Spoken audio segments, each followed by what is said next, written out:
Salut la compagnie, c'est Jules Melon et aujourd'hui on se retrouve pour un petit podcast assez spécial puisque je vais vous parler d'un court-métrage, ce que je ne fais quasiment jamais sur la chaîne. Mais voilà, il s'agit quand même d'une réalisation de Pedro Almodóvar qui est apparu sur nos écrans l'été dernier mais je l'avais raté, à savoir Strange Way of Life, sorti en diptyque avec La Voix humaine au cinéma. Mais La Voix humaine, je l'avais vue il y a quelques mois, presque années maintenant, je ne sais plus, hein, avec l'ami Yannick chez lui en DVD et on en avait parlé ensemble dans un podcast. Alors je me suis dit que j'en ferais un aussi pour Strange Way of Life que j'ai rattrapé récemment sur la plateforme Mubi et il s'avère que Almodovar pour la première fois, il me semble, hein, ici tente son western. Bon, en format court, 30 minutes, avec un casting de choix puisque nous retrouvons dans les rôles principaux Ethan Hawke et Pedro Pascal. Citons dans des rôles secondaires Jason Fernandez et José Condesa qui jouent les personnages plus jeunes, alors sur une scène hein, en fait, et Manu Rios, trois jeunes acteurs qui viennent de séries télé, voire même un petit peu soap, je crois, ce qui donne une ambiance quand ils apparaissent, surtout dans la scène de flashback, un petit peu différente. Pour un film quelque part dramatique, romance si on veut, racontant l'histoire de Silva, un cow-boy solitaire hein, tel qu'il apparaît, qui 25 ans après revient voir son ami Jake, qui depuis est devenu shérif.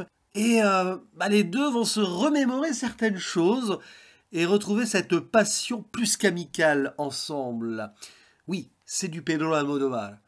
Et il va y avoir un vrai dilemme entre les deux puisque Jake vient de perdre quelqu'un de proche et en tant que shérif cherche le tueur qui pourrait être le fils de Silva. Donc est-ce que Silva est revenu pour lui ou pour protéger son fils Je ne réponds pas à la question. Mais en tout cas, on va dire que ces retrouvailles vont se faire avec une véritable tension à la fois sexuelle et morale.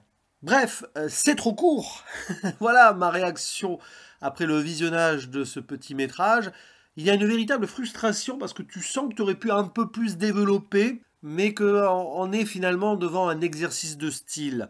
Finalement, La Voix humaine aussi l'était, mais avec donc cette approche plus théâtrale, Tilda Swinton, tout ça, vraiment esthétique absolue. Là, c'est plus léger, même si Almodovar n'oublie pas de nous montrer que c'est un grand cinéaste sur certains plans, utilisant parfaitement hein, le décor du western, mais c'est là que j'aurais aimé le voir développer cela vraiment plus longtemps et peut-être partir un peu plus encore à l'aventure, à l'image donc potentiellement de ces personnages, mais il y a aussi cette émotion qui est vraiment propre au cinéma de l'espagnol et qui nous montre deux hommes qui n'ont pas forcément eu la vie qu'ils auraient pu avoir si finalement ils s'étaient laissés aller totalement à ce moment vécu que l'un considère comme une forme de folie, hein, 25 ans auparavant.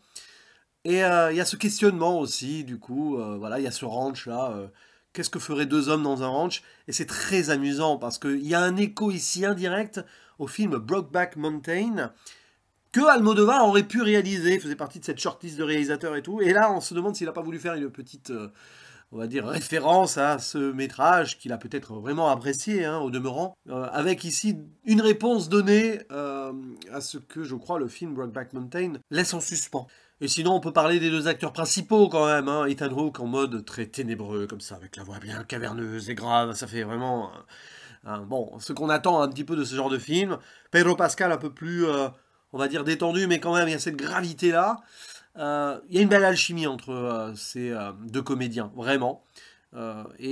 C'est presque sous-exploité par défaut, puisque que 30 minutes. Arrivé au bout, j'étais là en mode, waouh, déjà. Ah, et puis même, tu te dis que ça ne devrait pas s'arrêter là. Il y a encore potentiellement de l'intrigue à développer, vu ce qui se passe sur le final, j'en dis pas plus.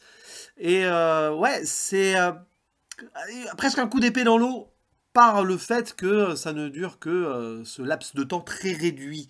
Mais bon, on apprécie quand même l'idée. Je ne serais pas contre, bon, ça sera compliqué à imaginer, mais que Almodovar décide d'en faire une forme de suite sous forme de long métrage, avec certaines choses en plus. Bon, je ne crois pas du tout que ce soit d'actualité, ou une relecture, on serait prêt à revoir ces 30 minutes au cinéma, et après partir sur une heure d'autres éléments pour développer un petit peu cette romance, et justement le questionnement qu'il en résulte, notamment donc sur cette dernière scène.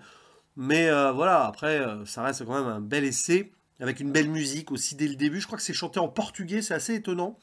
C'est un standard brésilien, hein, qui est repris en acoustique, qui reprend en gros le titre du film, mais en portugais. Je vais éviter la prononciation ici désastreuse qui pourrait en résulter.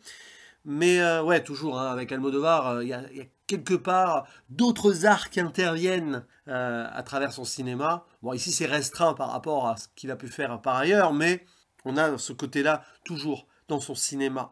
Rien de plus à dire donc. C'était juste pour partager mon ressenti en mini-podcast sur ce film qui me tenait à cœur, puisque quand même j'aime beaucoup le cinéma d'Almodovar, donc voilà. Et n'hésitez pas à dire en commentaire ce que vous en avez pensé. Donc il est sur la plateforme Mubi, disponible si vous êtes abonné. Et voilà, donc visionnage et débat, si vous le voulez, ci-dessous. Je vous dis à la prochaine. Ciao.